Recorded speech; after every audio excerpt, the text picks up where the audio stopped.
Bonjour à tous, c'est une joie vraiment d'être avec vous cet après-midi et je vous propose de nous pencher sur un texte de l'Ancien Testament. Et habituellement, quand je prêche, j'aime bien choisir un texte et étudier ce texte. C'est ce qu'on appelle la prédication textuelle suivie. Alors on essaye de prendre un texte et puis au fur et à mesure de suivre une explication tout au fil d'un même livre, et ça permet de faire le tour de la parole de Dieu. Là, comme je suis invité, c'est pas moi qui fais l'ensemble des programmes, et j'ai confiance dans Manuel et dans James pour gérer ça.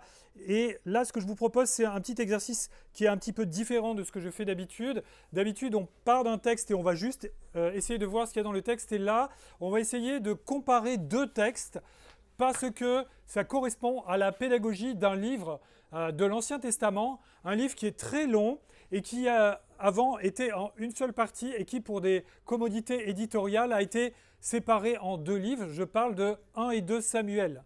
Comme 1 et 2 Rois et 1 et 2 Chroniques, c'était des livres qui étaient uniques et que ensuite, quand on a commencé à faire des Bibles qui étaient découpées en versets et en chapitres, on a coupé parce que ça faisait des livres très très longs et qui étaient pas faciles à manipuler, vous voyez.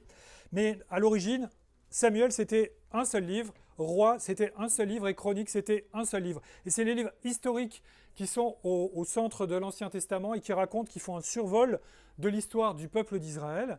Et 1 et 2 Samuel, donc, c'est un livre qui se trouve entre la partie de l'histoire d'Israël qui était gérée par des juges.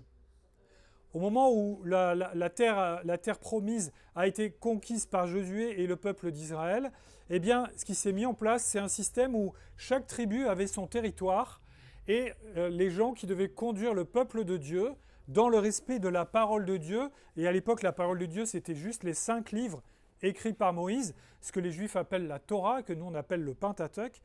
Dans le respect de cette parole qui leur avait été donnée dans le désert par Moïse, ils devaient vivre en paix dans le pays que Dieu leur avait donné. Et les gens qui devaient normalement veiller à ce que Israël soit fidèle, c'étaient les juges.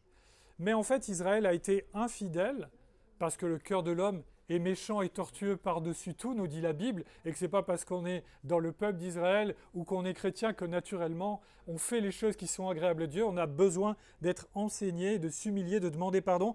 Et Israël a eu des périodes où il était fidèle, et puis il y a des périodes où il était très infidèle. Et à la fin de la période des juges, le dernier juge, eh bien, il n'est pas mentionné dans le livre des juges, c'est Samuel lui-même. Et le livre de Samuel démarre avec l'histoire de la maman de Samuel qui ne pouvait pas avoir d'enfant et qui était très triste.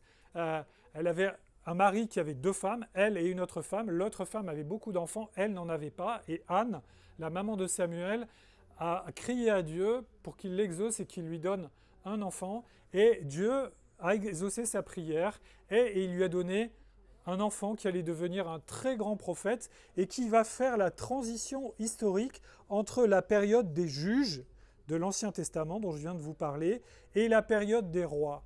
Samuel, c'est ce prophète qui va mettre en place les 2 premiers rois d'Israël, Saül et David.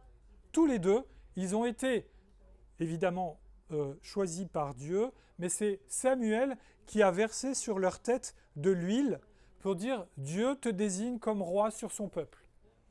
Et pourquoi on va naviguer entre 2 chapitres de passages différents aujourd'hui? Parce que la pédagogie de ces livres de Samuel, c'est de montrer qu'est-ce que c'est un roi qui est donné au peuple d'Israël selon le cœur des hommes, et un roi qui se préoccupe de sa propre gloire et de ce que pensent les hommes de lui, comparé à un roi qui est donné selon le cœur de Dieu et qui se préoccupe d'être en communion avec Dieu. Je parle de Saül d'un côté et de David de l'autre. Et si vous lisez 1 et 2 Samuel, toute la pédagogie de ce livre, c'est pas de montrer un roi sans défaut d'un côté et un roi pas gentil de l'autre, c'est de montrer la différence entre un roi ou un homme qui marche selon ses propres principes et un roi ou un homme qui, tout en étant pécheur, le roi David, a été agréable à Dieu parce qu'il croyait en Dieu de tout son cœur. Et vous avez cette composition littéraire dans 1 et 2 Samuel où vous voyez comment Saül agit et ensuite comment David agit. Et pour vous dire à quel point cette composition est voulue et elle est dans le texte, c'est que près de David, vous avez un personnage qui rappelle Saül dans sa manière de voir les choses. Près de Saül, vous avez un personnage qui rappelle David dans sa manière de voir les choses. Ça fait quelque chose qui est croisé comme ça. Près de David, il y a un homme qui ne pense qu'à faire ce qui est dans son intérêt à lui et qui s'occupe de Dieu en deuxième position, c'est Joab.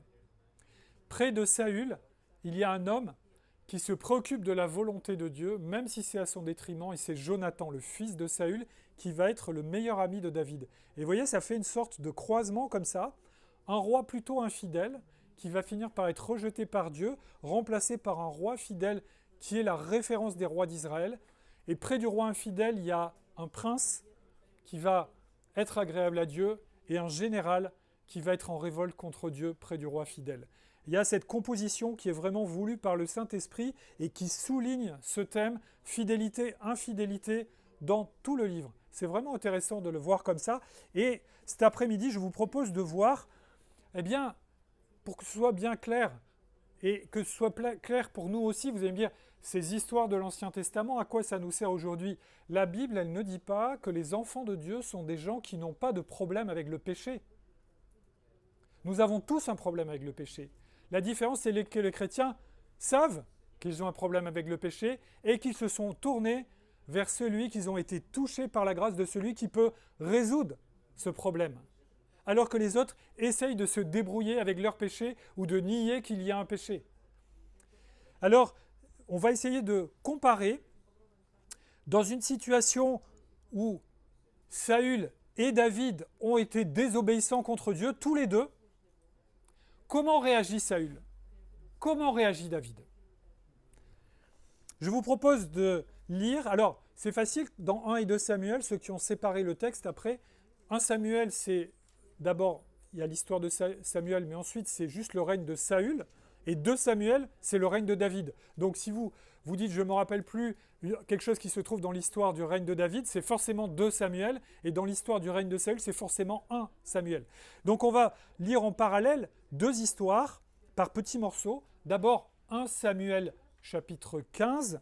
Je vais vous lire quelques versets de 1 Samuel chapitre 15. C'est ce qui se passe quand Dieu demande à Saül de faire quelque chose et que Saül va désobéir. Je vous lis dans 1 Samuel 15. Samuel dit à Saül, et je vous lis maintenant à partir du verset 2, « Voici ce que dit l'Éternel, le Maître de l'univers.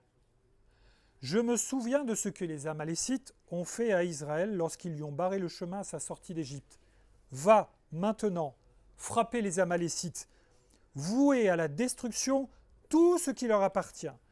Tu ne les épargneras pas et tu feras mourir hommes et femmes, enfants et bébés, bœufs et brebis, chameaux et ânes. » Verset 5. Saül marcha jusqu'à la ville d'Amalek et plaça une embuscade dans la vallée. Verset 7. Saül porta des coups à Amalek depuis Havila jusqu'à Shur, qui fait face à l'Égypte. Il captura Agag, roi d'Amalek, vivant, et il voua à la destruction tout le peuple en le passant au fil de l'épée. Mais Saül et le peuple épargnèrent Agag, ainsi que les meilleures brebis, les meilleurs bœufs, les meilleures bêtes de la seconde portée, les agneaux gras et tout ce qu'il y avait de bon. Ils ne voulurent pas le vouer à la destruction. En revanche, ils exterminèrent tout ce qui était sans valeur et chétif. L'Éternel adressa la parole à Samuel. « Je regrette d'avoir établi Saül pour roi, car il se détourne de moi et n'accomplit pas mes paroles. » On voit dans cet extrait du règne de Saül, alors que Saül a été mis en place par Dieu, Dieu l'a béni, lui a donné la victoire sur ses ennemis, il est allé le chercher alors que Saül ne demandait rien, et il lui avait demandé d'être fidèle, d'écouter sa parole, et en fait, qu'est-ce qui se passe? Eh bien, quand Dieu lui donne une mission, le met à l'épreuve en lui disant « Voilà ce que j'attends de toi, va faire ça. » Alors, je fais une parenthèse par rapport à la violence de l'événement, ça ne m'a pas échappé, et à vous non plus, je pense. Il s'agit d'aller détruire complètement un peuple, en tuant tous les habitants, même les animaux. Vous vous rendez compte? C'est terrible. Juste un mot de commentaire là-dessus. On est dans l'Ancien Testament. La façon de gérer les actions du peuple de Dieu dans l'Ancien Testament est différente du Nouveau. L'Ancien Testament préfigure des choses qui vont arriver en Jésus-Christ. Les sacrifices, la sortie d'Égypte, ça préfigure Pâques, ça préfigure la mort de Christ sur la croix. Et ce type d'événement-là, que ce soit par exemple la destruction de Sodome et Gomorrhe, que ce soit la conquête de la terre promise et la destruction de certaines villes qu'on dirait vouées à la destruction ou vouées par interdit, ou là, aller détruire complètement un peuple, c'est des choses que Dieu avait demandées et qui étaient à des moments précis de l'histoire d'Israël. Et ces choses-là, elles sont là pour préfigurer le jugement dernier, pour donner un avertissement dans la Bible au peuple du monde et aux gens qui étaient autour d'Israël en disant, quand on s'oppose au Dieu d'Israël, quand on lui résiste, le résultat, c'est la destruction, c'est l'annihilation complète. Ce sont des préfigurations de ce qui va arriver d'une manière universelle au moment du jugement dernier. Dieu, à certains moments de l'histoire du monde, il fait tomber des châtiments sur les hommes, et là dans l'Ancien Testament, il le fait par l'intermédiaire du peuple d'Israël. Ce n'est pas pour inciter les chrétiens à être violents, à aller tuer les gens qui ne sont pas d'accord avec eux. On ne peut pas faire ça de notre propre chef. Et nous, depuis que Jésus est venu, l'exemple qu'il nous demande de suivre, c'est un exemple d'humilité. Le combat que nous avons à mener, c'est un combat spirituel. On ne peut pas prendre des armes et aller égorger ou massacrer les gens du pays d'à côté en se disant on le fait au nom de la foi. On n'a pas le droit de faire ça, parce qu'on n'est plus dans cette manière-là de gérer l'histoire du peuple de Dieu. Dans l'Ancien Testament, il y avait un territoire. Dieu a mis son peuple dans ce territoire. Il a dit c'est mon pays, vous êtes mon peuple, et toutes les nations de la terre vont voir que mon peuple, Israël, dans la terre d'Israël que je lui ai donnée, est béni et honore et respecte Dieu quand Israël est fidèle. Et la pédagogie, c'était de dire « Venez et voyez combien notre Dieu est grand, c'est le seul Dieu, le Dieu du ciel, le Dieu tout-puissant. » Depuis que Jésus est venu, il est sorti d'Israël conformément à la promesse de Dieu, puisque le Messie vient des Juifs, ce qui était annoncé dans l'Ancien Testament. Qu'est-ce qu'il dit ? Il ne dit pas « Tous les chrétiens, rassemblez-vous dans un pays, allez, tous les chrétiens, on va aux États-Unis, ou tous les chrétiens, on va au Luxembourg, selon le nombre de chrétiens. » Non, il dit « Allez, faites de toutes les nations des disciples. » On n'est plus du tout dans une logique d'avoir à gérer un pays avec des règles, des lois, un fonctionnement. On doit être comme le sel de la terre, comme la lumière du monde. Parce que Dieu veut que, en partant de Jésus, avec le témoignage qu'il a donné dans sa parole et l'enseignement des apôtres du Nouveau Testament, le message de l'Évangile se répande jusqu'aux extrémités de la terre. Pourquoi ? Parce que ce qui a été abîmé lors de la chute d'Adam et Ève, la terre a été abîmée. Ceux qui étaient responsables de la création, ils ont fait rentrer le mal par leur désobéissance. Ils ont amené la mort, la maladie, la vieillesse. Ils ont amené toutes les choses mauvaises au moment de la création. Dieu veut restaurer une création parfaite dans laquelle il y aura des représentants de toute l'humanité. Des Africains, des Asiatiques, des Européens, des Américains, des Océaniens, des gens de toute langue, de toute race, de toute nation. C'est Jésus qui le dit. Et c'est manifesté à la Pentecôte, qui est l'anti-Babel. Et la nouvelle création, elle va rétablir, Dieu va rétablir toutes choses. Pour faire entrer un peuple nombreux qui vient de toutes les nations, eh bien, il faut que le message de l'Évangile soit proclamé jusqu'aux extrémités de la terre. C'est ce que vous avez fait en allant à la sortie des épreuves des Jeux Olympiques. Vous avez proclamé aux Marocains, aux Irakiens, aux Colombiens, aux Canadiens et à tous les spectateurs qui étaient là. Et il y a encore des gens qui vont dans le monde entier, dans les pays même où l'Évangile est interdit, et des gens qui vont pour encourager l'Église, encourager les chrétiens et proclamer l'Évangile. On est dans une économie différente. Le combat que nous avons à mener, dans certains cas, il va coûter la vie des chrétiens, mais jamais parce qu'on est en train de prendre les armes physiquement. C'est un combat spirituel. Et c'est Dieu qui mène ce combat à travers nous. Là, il avait demandé, particulièrement, juste pour ce peuple, que Saül agisse de cette manière-là, qui est une façon très violente, mais une façon très violente qui préfigure le jugement dernier.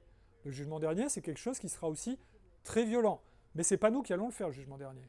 C'est quand Jésus va revenir qu'il y aura le jugement dernier et que les nations vont être jugées. Donc je ferme cette parenthèse pour que, en lisant ce texte, vous ne pensiez pas que je serais en train de sous-entendre qu'en tant que chrétien, on peut prendre les armes et être violent avec les gens qui ne sont pas chrétiens. Ce n'est pas du tout le message de la parole de Dieu pour aujourd'hui. Mais c'est quand même intéressant de voir, ce qui m'intéresse là, c'est de quelle manière Saül a désobéi. Il a enfreint un commandement direct de Dieu. Dieu lui avait dit « Tu vas et tu frappes ce pays ». Et que fait Saül? Il le frappe, mais pas entièrement comme Dieu lui avait demandé. Pourquoi? Alors peut-être que pour nous, on ne comprend pas pourquoi Saül et les hommes qui sont avec lui n'ont pas obéi. Parce que je ne sais pas si je faisais un sondage, qui dans cette pièce est agriculteur ou éleveur. Je ne sais pas si beaucoup de gens lèveraient la main. Mais si on remontait chez nos ancêtres, eh bien, peut-être que si on remonte à nos grands-parents ou nos arrière-grands-parents, là, il y aurait déjà plus d'agriculteurs. Et si vous remontez à un siècle ou deux, 90% de la population de la Terre est agriculteur ou éleveur. Tout le monde vit dans les campagnes, il y a très peu de gens dans les villes ou qui ont la moindre activité. Et pour un éleveur, un peuple d'éleveurs comme étaient les Juifs, vous allez dire, tu vas dans un pays et tu tues les gens. Alors ils peuvent dire, oui, on comprend, c'est nos ennemis, mais tuer les bêtes? Tuer les bêtes, ça veut dire tu abandonnes un très grand trésor. C'est comme si je vous disais, vous allez cambrioler une banque et quand vous avez les billets, vous brûlez tous les billets. On va dire, pourquoi on fait ça? C'est de la richesse. Pourquoi on va brûler ces billets? Pour eux, c'était un investissement. Ils ont tué les brebis faibles, ils ont tué les brebis malades, tout ce qui était nul dans le troupeau, mais eux, c'est des experts, ils sont éleveurs, ils ont vu les belles bêtes, ils ont dit non, on ne va pas les tuer quand même. On va les garder, c'est une richesse, c'est pour nous.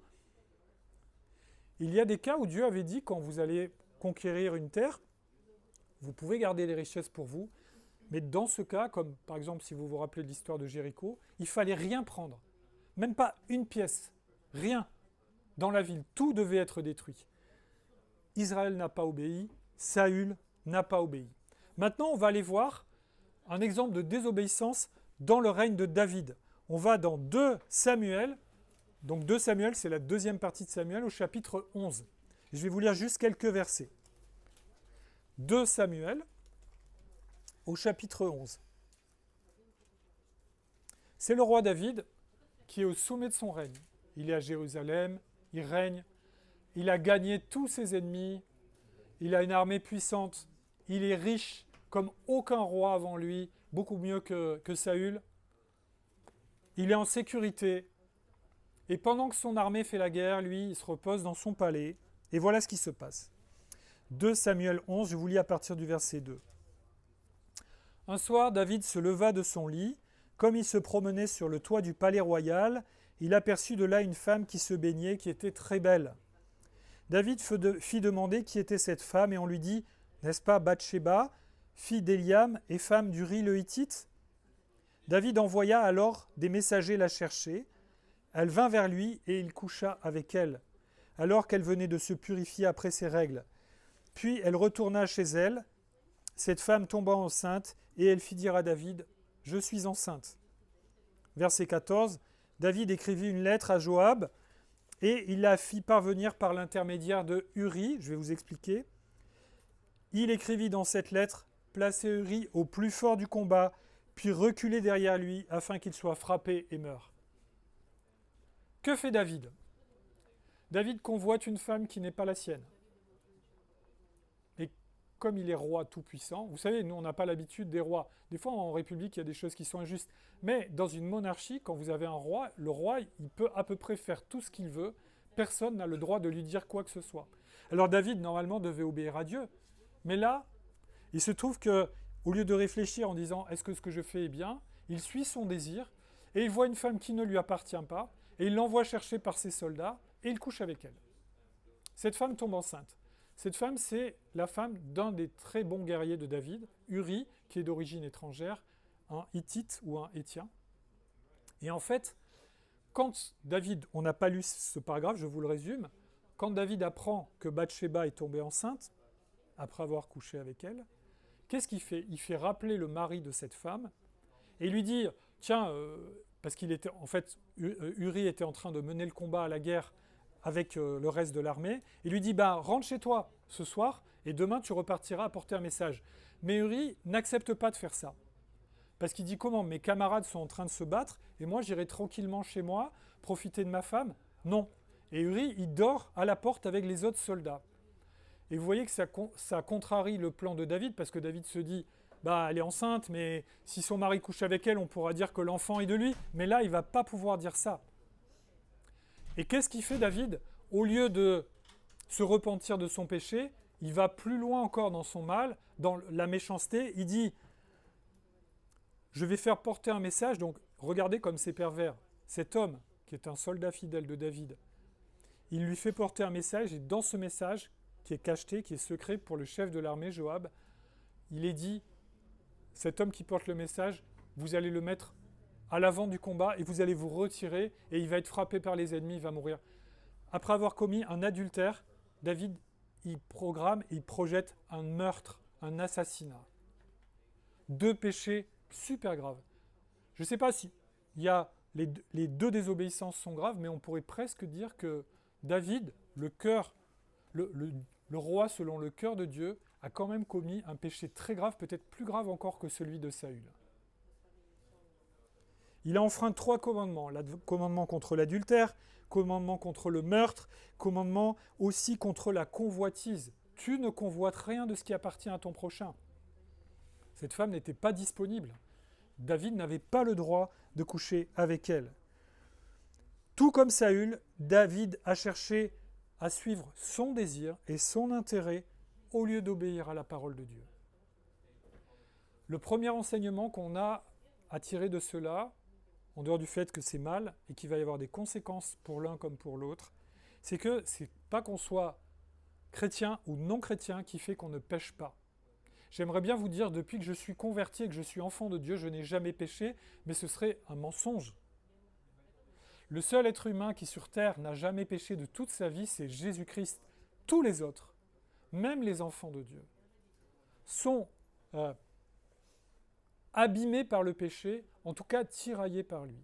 La différence, c'est que quand on est chrétien, quand on est enfant de Dieu, le péché n'est plus une impasse.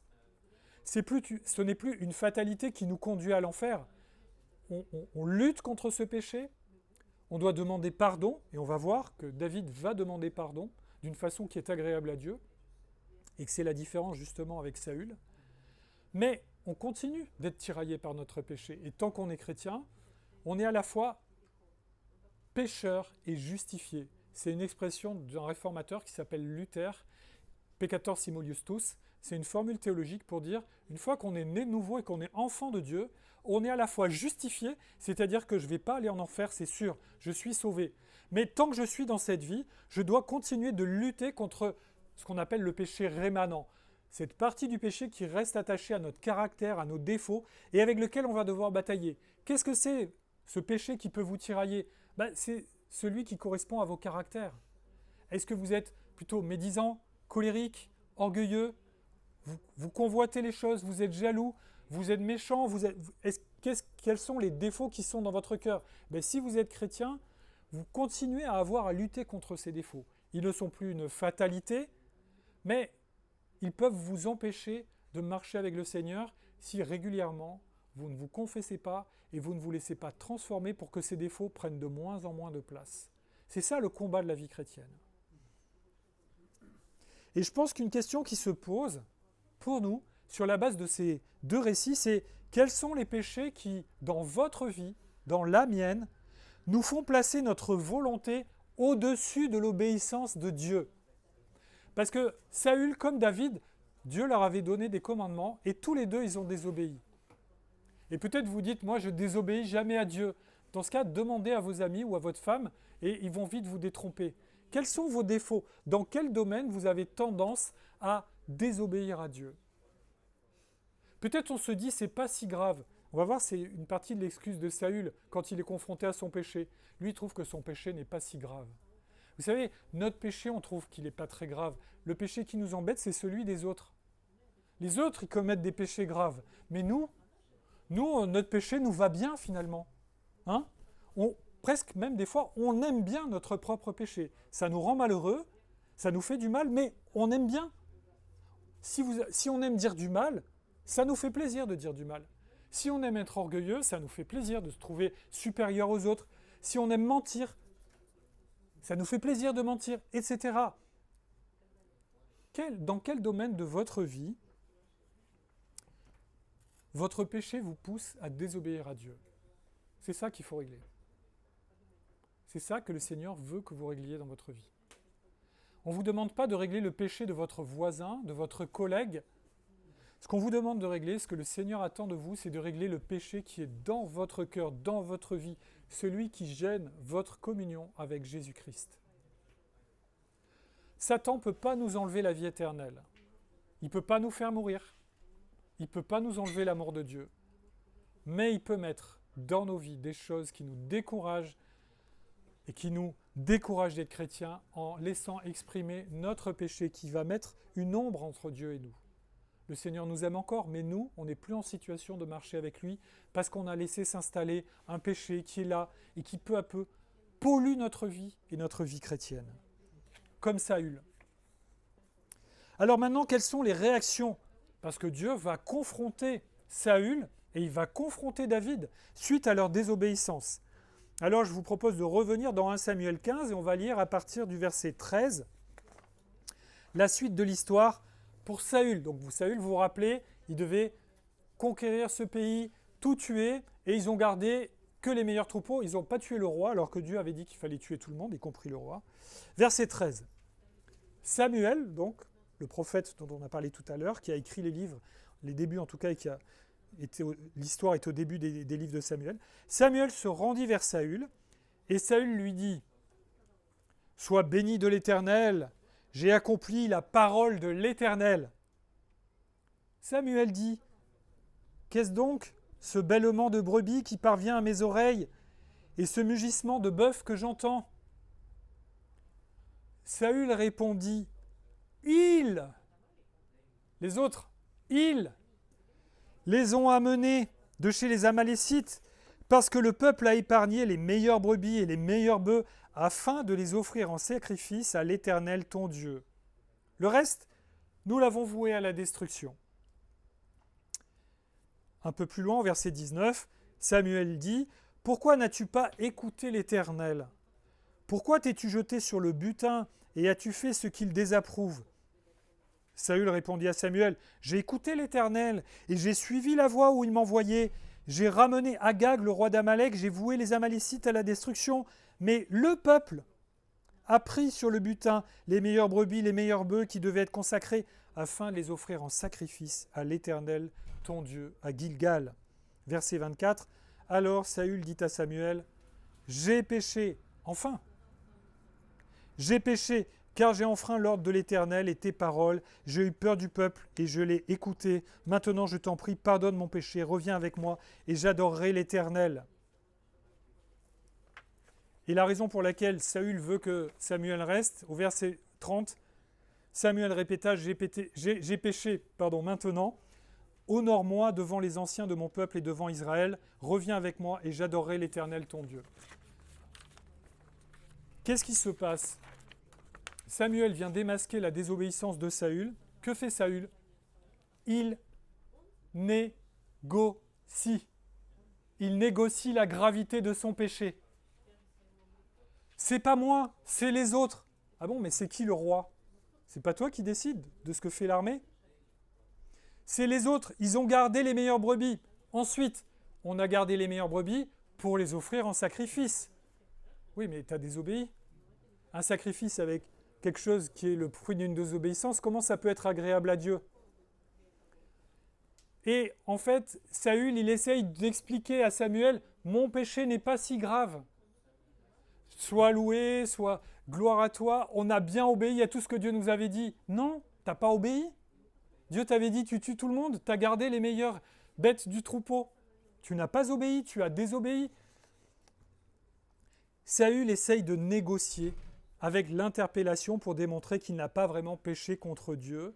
Et quand il reconnaît enfin son péché, après une longue négociation, en fait, c'est pour négocier le soutien de Samuel. Parce qu'il se dit, si Samuel ne reste pas près de moi, le peuple risque de dire, ah bon, et c'est plus lui le roi vraiment. Et ça veut dire que c'est même pas parce que il supplie même pas Samuel parce qu'il considère qu'il a péché, il supplie Samuel par intérêt pour lui, parce que le crédit de Samuel est important pour lui en tant que roi. Vous voyez, en fait, Saül, il ne se repent pas vraiment de son péché, il essaye d'expliquer à Dieu, je ne suis pas si mauvais que ça. Ça vous dit quelque chose, ça? Le monde entier fonctionne comme ça aujourd'hui. Le péché qu'on commet n'est pas si grave. Pourquoi faudrait-il parler de péché? Vous avez même des églises évangéliques où on vous explique que la majorité des gens sont gentils. Ce qu'on appelle l'évangile de la prospérité, c'est oh, on est tous gentils, on mérite que Dieu nous bénisse. Et approchez-vous de Dieu et vous allez devenir riche, vous allez avoir une deuxième Porsche, une troisième piscine, vous ne saurez plus où plonger tellement vous en aurez autour de votre maison. Comme si c'était ça le but de la vie chrétienne. La vie chrétienne, ça démarre en pleurant sur son péché au pied de la croix. Sinon, si on n'a pas fait ça, on n'est pas chrétien. Saül ne se repent pas de son péché. Il négocie. Mais si on négocie le péché, on ne peut pas en être pardonné. C'est ce que Jésus dit aux pharisiens. Si vous pensez que vous êtes en bonne santé, vous n'avez pas besoin de médecin. Moi, je suis venu pour guérir des gens qui sont malades, qui se disent malades du péché.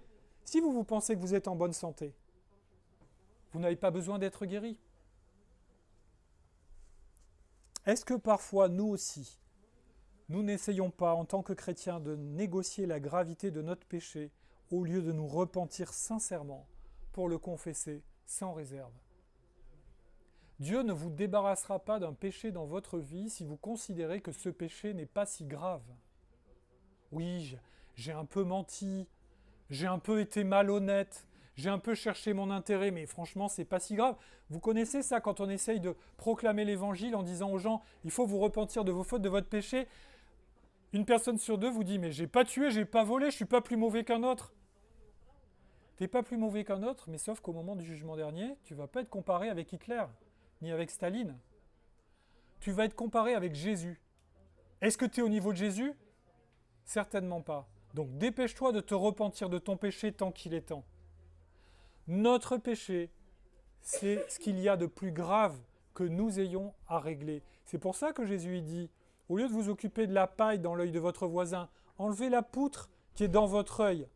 C'est une image, on ne peut pas avoir une poutre. Hein. Déjà, une paille, c'est compliqué, une poutre, vous imaginez, dans l'œil. Mais c'est pour dire, on a beaucoup de choses à régler, c'est là. Nous, on veut régler ça en disant, oh, lui, fait ci. Non, mais c'est là d'abord, règle ce qui est là, règle ce qui est là. Et après, tu pourras proclamer l'évangile. Saül n'a rien compris à ça. Saül, il essaye de dire, c'est pas si grave. Et qu'est-ce qui se produit? Eh bien, parce que c'est son attitude, Samuel lui dit, puisque c'est comme ça, Dieu va se choisir un autre roi, qui soit un roi selon son cœur.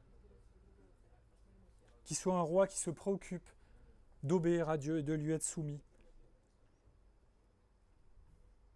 La logique de la grâce de Dieu dans l'Évangile, c'est, comme il est dit dans Romains 6, 23, le salaire du péché, c'est la mort, mais le don gratuit de Dieu, c'est la vie éternelle en Jésus-Christ notre Seigneur.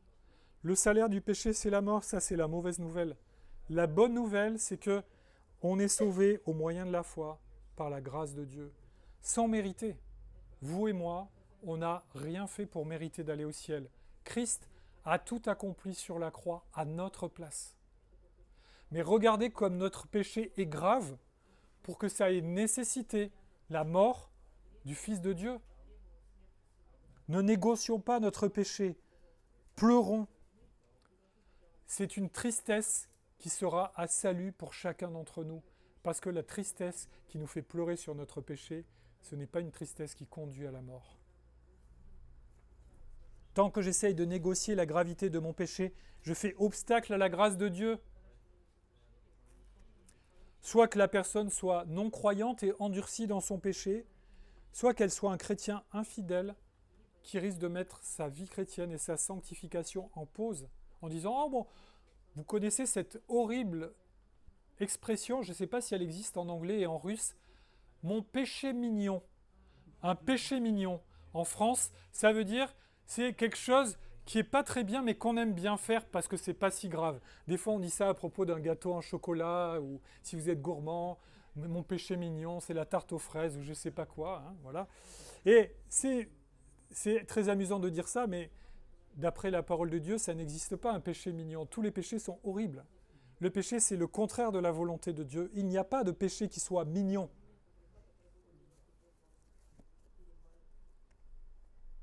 Maintenant, voyons l'attitude de David, confronté à son péché, dans 2 Samuel 12, à partir du verset 9. Il y a Nathan, le prophète, qui était au service de Dieu auprès de David, et qui vient voir David, et qui le confronte en démasquant son péché. Donc le péché dont on a parlé tout à l'heure, l'adultère de Bathsheba et le meurtre du mari de cette femme. Voilà ce que dit Nathan. « Pourquoi donc as-tu méprisé la parole de l'Éternel en faisant ce qui est mal à mes yeux ? Tu as tué par l'épée Uri le Hittite. Tu as pris sa femme pour faire d'elle ta femme. » Parce qu'il faut dire que David, après, une fois que Uri est mort, il a épousé Bathsheba. « Et lui, tu l'as tué sous les coups d'épée des Ammonites. » Réponse de David, très courte, hein, verset 13. David dit à Nathan, « J'ai péché contre l'Éternel. » David n'a pas du tout la même manière de réagir que Saül. David aurait pu dire, oui, mais tu comprends, pourquoi elle était dans cette tenue sur sa terrasse, je suis un homme faible, j'avais pas de femme disponible. Vous voyez, on peut s'inventer des excuses à notre péché. Hein. J'ai péché contre l'Éternel.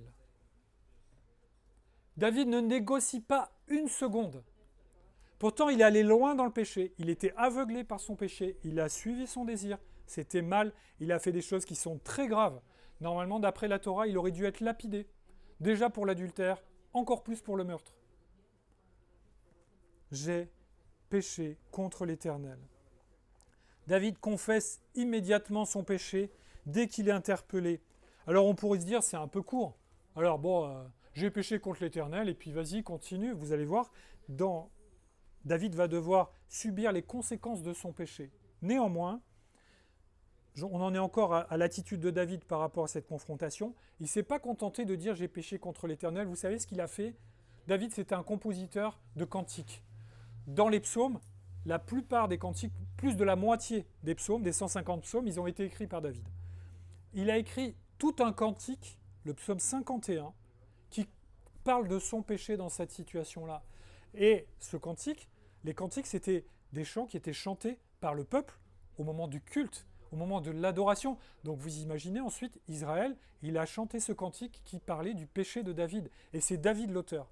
C'est pour vous dire que David, il n'a pas essayé de se cacher. Il a avoué son péché à tout le peuple et devant Dieu. Et le psaume 51, c'est un psaume magnifique qui parle de la grâce de Dieu pour le pécheur repentant. Je vous lis verset 2. Donc, psaume de David. Lorsque le prophète Nathan vint chez lui après son adultère avec Bathsheba. Ô Dieu, fais-moi grâce conformément à ta bonté, conformément à ta grande compassion, efface mes transgressions. Lave-moi complètement de ma faute et purifie-moi de mon péché. Car je reconnais mes transgressions et mon péché est constamment devant moi. J'ai péché contre toi seul. J'ai fait ce qui est mal à tes yeux. C'est pourquoi tu es juste dans tes paroles, sans reproche dans ton jugement. Oui, depuis ma naissance, je suis coupable. Quand ma mère m'a conçu, j'étais déjà marqué par le péché. Mais tu veux que la vérité soit au fond du cœur. Fais-moi connaître la sagesse dans le secret de mon être. Purifie-moi avec l'hysope et je serai pur. Lave-moi et je serai plus blanc que la neige. Fais-moi entendre des chants d'allégresse et de joie, et les eaux que tu as brisées se réjouiront. Détourne ton regard de mes péchés, efface toutes mes fautes. Ô Dieu, crée en moi un cœur pur, renouvelle en moi un esprit bien disposé. Vous voyez, David, de quelle manière il proclame son péché, il en appelle à la grâce de Dieu. La grâce, ça veut dire on reçoit quelque chose qu'on ne mérite pas. C'est pas on l'a un peu mérité par nos bonnes œuvres. On ne mérite pas. David mérite la mort. il implore la grâce de Dieu et il parle de quelle manière Dieu va le rendre plus blanc que neige alors qu'il est coupable. Vous vous rendez compte, ça a été écrit 1000 ans avant la naissance de Jésus et ça parle d'une façon admirable de la façon dont Dieu, par sa grâce, sauve ceux qui ont foi en Jésus-Christ. David confesse sa culpabilité sans restriction. Il montre que le pardon du pécheur dépend entièrement de la grâce de Dieu. C'est tout le contraire de la logique des hommes. Sur terre, si vous êtes confronté à la justice, il faut que vous essayiez de montrer que vous êtes le moins coupable possible. Devant Dieu, c'est tout l'inverse.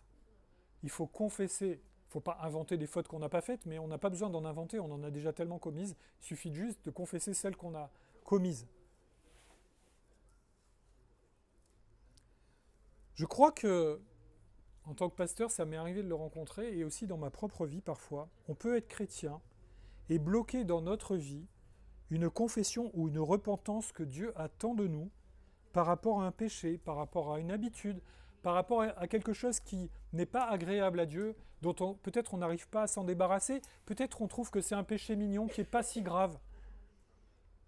Et on essaye de faire par une sorte de négociation à la manière de Saül en disant « Bon allez, ça peut rester dans ma vie, c'est pas si grave. Je sais que ça ne plaît pas à Dieu, mais moi ça me plaît bien. » Frères et sœurs, c'est un piège du diable. Si on agit de cette manière-là, on va ouvrir la porte à Satan pour faire des dégâts dans notre vie. Ne croyez pas, il ne va pas nous enlever le salut, il ne va pas nous enlever la vie éternelle, mais il peut nous gâcher la vie si on n'est pas repentant sur un péché qui est là et qu'on devrait lui remettre. Suivons l'exemple de David. Fuyons le contre-exemple de Saül. David, comme Abraham, comme Moïse, n'est pas un homme sans péché, mais c'est un homme qui a persévéré dans la foi malgré ses erreurs, malgré ses fautes. C'est ça la beauté de la grâce de Dieu, c'est que elle surabonde là où le péché a abondé. Vous êtes pécheurs, bienvenue au club. Par la grâce de Dieu, dans l'amour de Jésus-Christ, nous pouvons progresser, grandir, et en attendant d'être complètement débarrassés du péché, dès à présent, nous pouvons mener le bon combat qui va faire que le Seigneur va faire de belles choses dans notre vie. Et que lorsque nous l'aurons attristé, nous puissions lui confesser nos fautes avec une pleine honnêteté, une pleine transparence comme David, et l'assurance que nous sommes pardonnés et aimés du Père. Parce que le Père ne nous aime pas en raison de nos qualités, il nous aime à cause de Jésus, à cause du sang de Christ qui a coulé pour nous. La raison de l'amour de Dieu pour nous, elle est en Dieu, elle n'est pas en vous. Si elle était en nous, on aurait perdu notre salut avant la fin de la semaine. Elle est en Dieu. Personne ne peut nous enlever le salut une fois qu'on est né de nouveau. Mais après, c'est notre trésor à entretenir. Notre communion à entretenir notre relation avec notre Sauveur. Et on veut apprendre à dépendre de la grâce de Dieu et à mener le bon combat de la foi, comme les héros de la foi dont il est question dans la Bible. Quelles sont les sentences de Dieu contre Saül ? Eh bien, Saül va être rejeté. Tu as rejeté la parole de l'Éternel te rejette. Il arrache aujourd'hui la royauté d'Israël et la donne à un autre qui est meilleur que toi. Et à la suite de cet événement, Dieu va dire à Samuel, tu vas aller dans la famille d'Isaïe et je vais te montrer qui tu vas désigner comme futur roi sur Israël. Saül perd la confiance de Dieu, perd le soutien de Dieu. Alors, vous avez compris que Saül n'était pas sauvé, il était là à un poste et il était là comme contre-exemple. C'est un pécheur au même titre que David, mais Saül, il n'a pas réglé son péché parce qu'il trouve que ce n'est pas important. Alors que David, il est dans la même attitude qu'un chrétien qui est agréable à Dieu. Pourtant, Dieu va patienter avec Saül, il va lui donner encore de longues années de règne pour lui donner des occasions de se repentir, mais Saül va s'endurcir toujours plus. Et il va faire des choses terribles. Il va essayer de tuer David, il va massacrer les prêtres.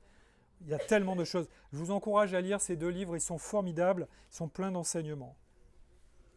Et l'enseignement par rapport à Saül, c'est que quelqu'un qui prétend, qui croit en Dieu, mais Dieu n'est pas le premier dans sa vie.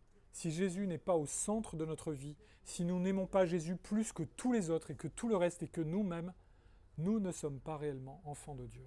Nous n'agissons pas comme des chrétiens. Saül, il aimait Dieu, mais après ses intérêts. Mais ça ne marche pas, ça. David, lui, eh bien, il y a une sanction de Dieu contre lui. Voilà ce que dit le texte dans 2 Samuel 12, au verset 10. « Désormais, puisque tu m'as méprisé et que tu as pris la femme d'Uri le Hittite pour faire d'elle ta femme, l'épée ne s'éloignera plus de ton foyer. Voici ce que dit l'Éternel, je vais faire sortir de ta propre famille le malheur contre toi. Je vais prendre sous tes yeux tes propres femmes pour les donner à un autre qui couchera au grand jour avec elles. En effet, tu as agi en secret, mais moi, c'est en présence de tout Israël et en plein jour que je ferai cela. » Un peu plus loin, verset 13, Nathan lui répondit, « L'Éternel pardonne ton péché, tu ne mourras pas. Cependant, parce que tu as fait blasphémer les ennemis de l'Éternel en commettant cet acte, le fils qui t'est né mourra. » David, il est pardonné par Dieu pour les conséquences de son péché, mais il y a quand même des conséquences, pour la conséquence qui rétribue le péché, là c'était la mort, il est pardonné. Mais il y a des conséquences à son péché dans sa vie, dans son règne, qu'il va devoir assumer. Dans nos vies, il y a des péchés qui n'ont pas de conséquences, dont on peut se repentir rapidement, et parfois il y a des péchés qui peuvent produire des conséquences qu'il va falloir assumer, même si Dieu nous aime, même si nous restons son enfant, même si nous lui avons demandé pardon. Je vous donne juste un exemple, j'espère que ça ne concerne personne d'entre vous, et cet exemple est volontairement caricatural pour vous donner une idée. Imaginez quelqu'un qui a une faiblesse avec la boisson et qui ensuite va conduire. Et il sait que c'est mal, et il le fait encore. Il finit par produire un accident qui tue quelqu'un. Même s'il demande pardon à Dieu et qu'il s'arrête de boire, eh bien, il va devoir vivre toute sa vie avec les conséquences.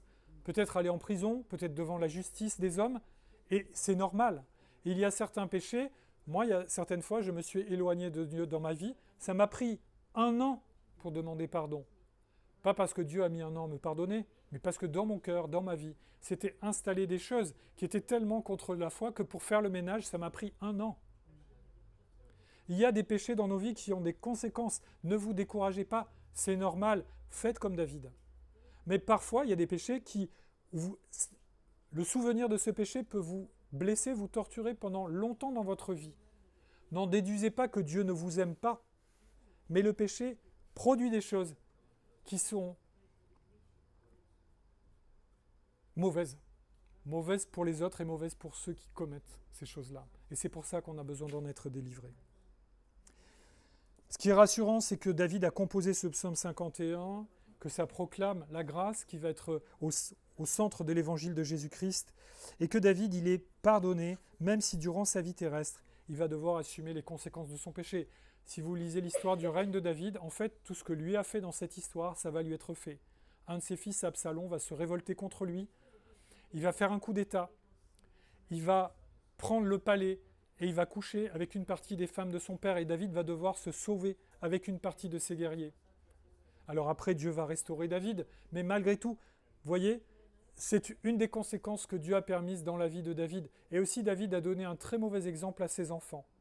Et parmi ses enfants, Absalom, Amnon, etc., il va y avoir plusieurs enfants qui vont être violents, désobéissants.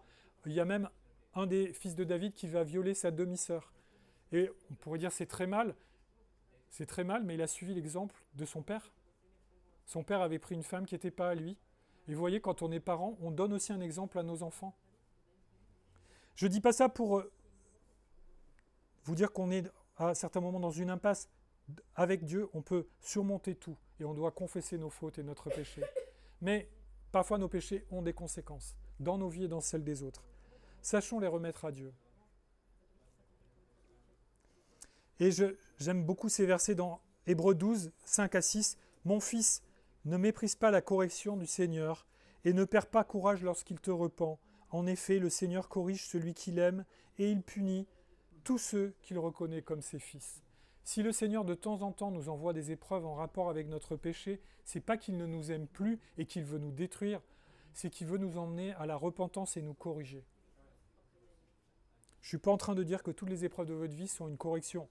Des fois, il y a des épreuves, c'est juste pour vous faire grandir dans la foi. C'est pas que vous avez forcément péché la semaine d'avant. ne faut pas être superstitieux, hein, sinon on va dire des bêtises comme les amis de Job. Hein. Conclusion, par ces textes, par ces deux exemples, chez ces deux rois, Dieu souligne l'importance de la repentance du pécheur dans la perspective du pardon. Car, nous dit 1 Pierre 5,5, Dieu résiste aux orgueilleux, mais il fait grâce aux humbles, c'est-à-dire aux gens qui s'humilient en reconnaissant leurs péchés. Prenons le temps de nous inspirer de l'attitude de David, afin de ne pas tomber dans le panneau de vouloir minimiser la gravité de notre péché, comme l'a fait le roi Saül. Humilions-nous plutôt sous la puissante main de Dieu, et il nous élèvera et nous bénira au moment convenable. Prière. Notre Dieu, notre Père, donne-nous de comprendre l'enseignement de ta parole, où tu nous appelles à nous repentir sans aucune réserve. Seigneur Jésus, merci pour ton intercession fidèle devant le Père. Comme nous l'avons chanté tout à l'heure, nous avons un avocat auprès du Père. Aide-nous à ne pas mal user de ta grâce envers nous. Donne-nous un cœur repentant et sincère. Merci pour ta paix et ta joie en retour. Au nom de Jésus, et pour la gloire de Dieu dans nos vies, nous prions. Amen.